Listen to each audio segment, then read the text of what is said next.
Okay, thanks for joining us, everybody.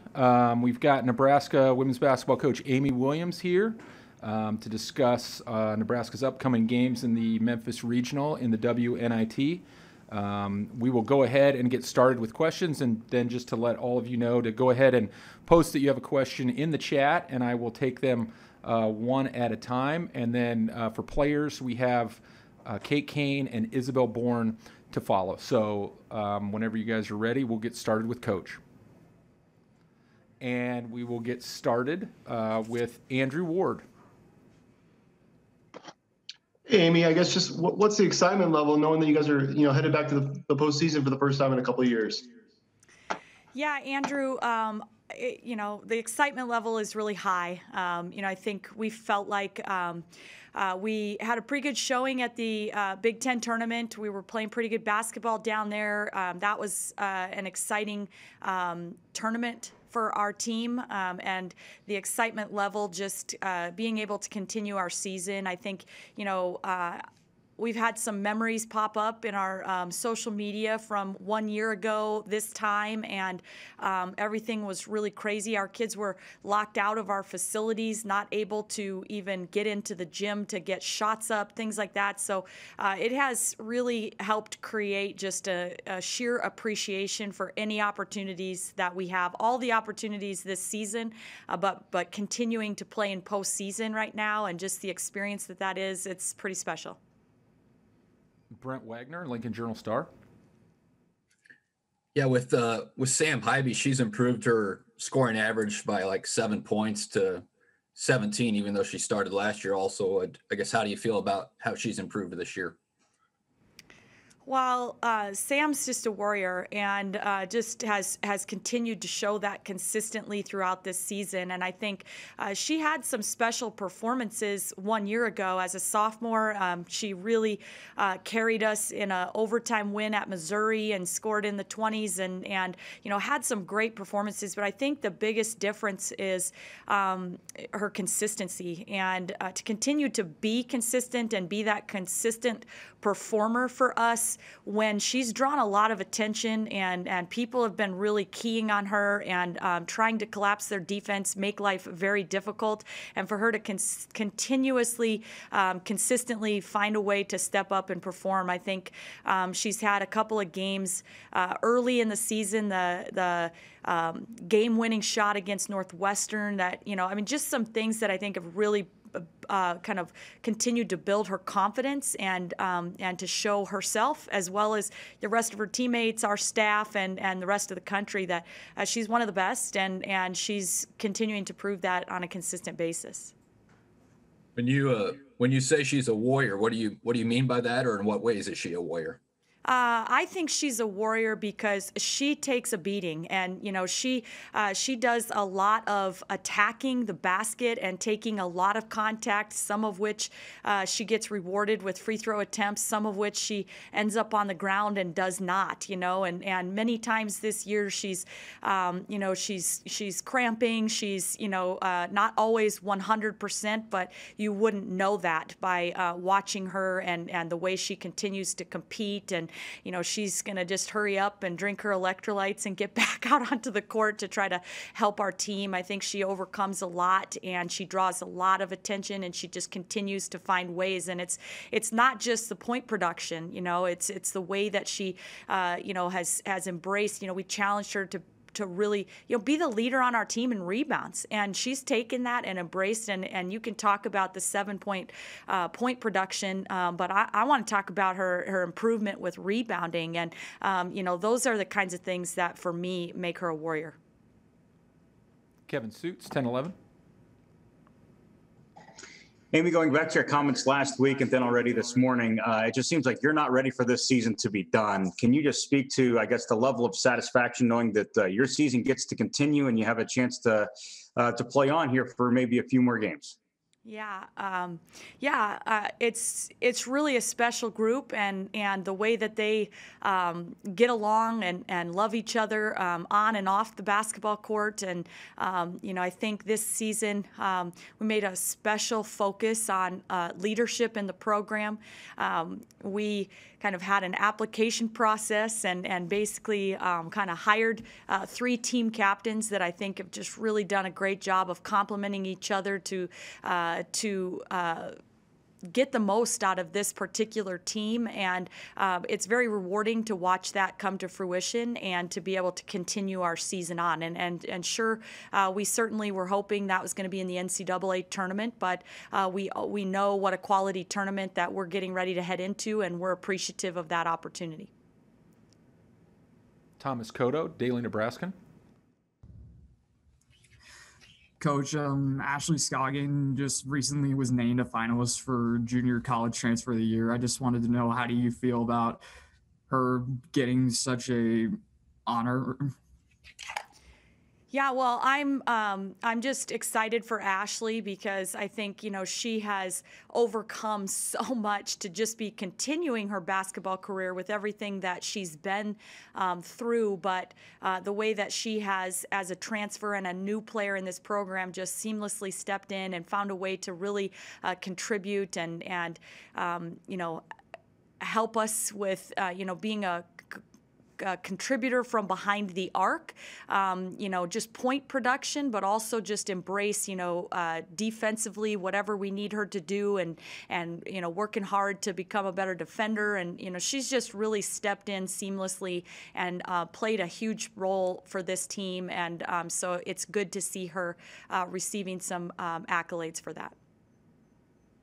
Derek Peterson, Hale Varsity.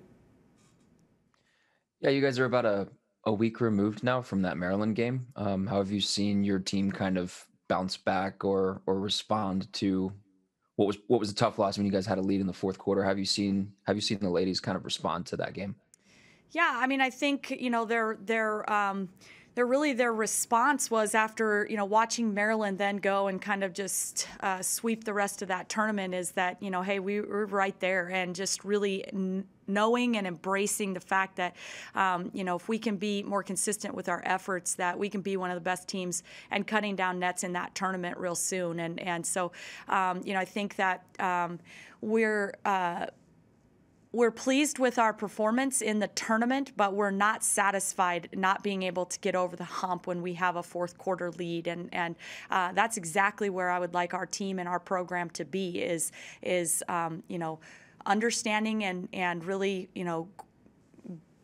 grateful for the improvements that we've made, but certainly not satisfied, and continuing to be hungry to get over the hump and wanting to seek out ways to get postseason wins. And that's kind of what they're on a mission to do here in this postseason tournament.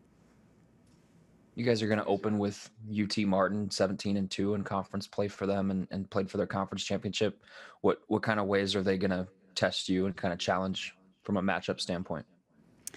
Yeah, I think the UT Martin, we have a ton of respect for what their program has done and the season that they've had. I think the biggest challenge there is they're a team just of a lot of veterans and upperclassmen and seniors with a lot of experience, and a point guard that transferred from Louisville, and one of the best kind of forward post players in the country, the Ohio Valley Player of the Year, and in Chelsea Perry. And so there are definitely some matchups that will be very interesting, and it's going to take a great team effort. They have I think it's 5-6 players that shoot over 40% from the 3-point line. So it just makes it very difficult with one really good post player inside, and you surround that person with a ton of really good shooters. We're gonna have to be great with team defense.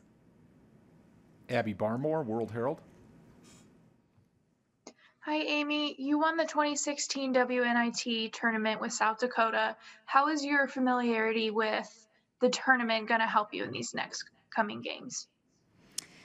Well, I think our coaching staff is able to really kind of impart just how difficult it is to win postseason games anywhere. But to continue to advance, just how challenging that is, and how focused you have to be, and how we need contributions from everybody in order to make that special type of run happen.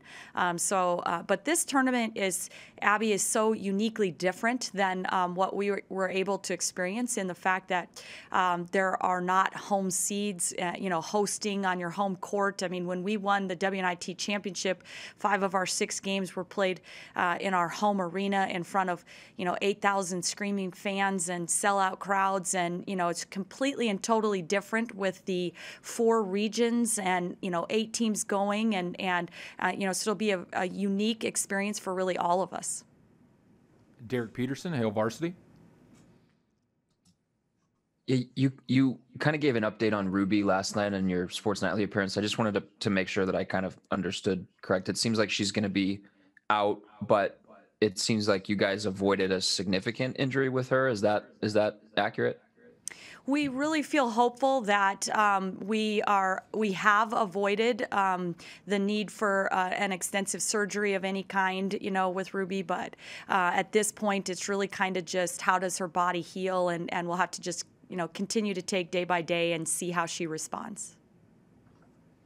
Thank you. Kevin Suits, 10-11. Amy, how would you describe the season to this point? You're 12-12 heading into the WNIT. Is it a success? And if you don't have an answer on that right now, what would make it lean one way or the other, given what happens here over the next week or so? Kevin, in a lot of ways, we started this whole season in June last year, having Zoom calls and really trying to embrace the idea that we want to be the best in the country at handling the curveball. And I think at our ability to bounce back from a lot of adversity and ups and downs and injuries and games where we had 6 and 7 players available, and sometimes 6 and 7 players available for practice all week. And in that regard, I would say we most definitely feel like this group has embraced every challenge that's come their way and handled it with class and grace. And I would say that makes this season a success. And for us, we always want to be playing our very best basketball in March and down the stretch, and peaking at the right time. And so far in March, pretty good with our performance in the Big Ten tournament. And we'd really like to carry that into this postseason WNIT. Brent Wagner, Journal-Star. What do you think of the caliber of the teams in the WNIT this year overall? Yeah, it's incredibly impressive.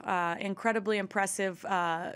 Several conference champions that just came a little short in their conference tournament that received automatic bids, and several teams that were right on the bubble and deserving of potential consideration into the NCAA tournament. So just a very strong tournament field, and it's just really competitive, and that's exciting to be a part of it. Anything else for Coach Williams, guys? Thanks, guys. Okay, that'll wrap it up, and we will continue on here with Kate Kane in a moment.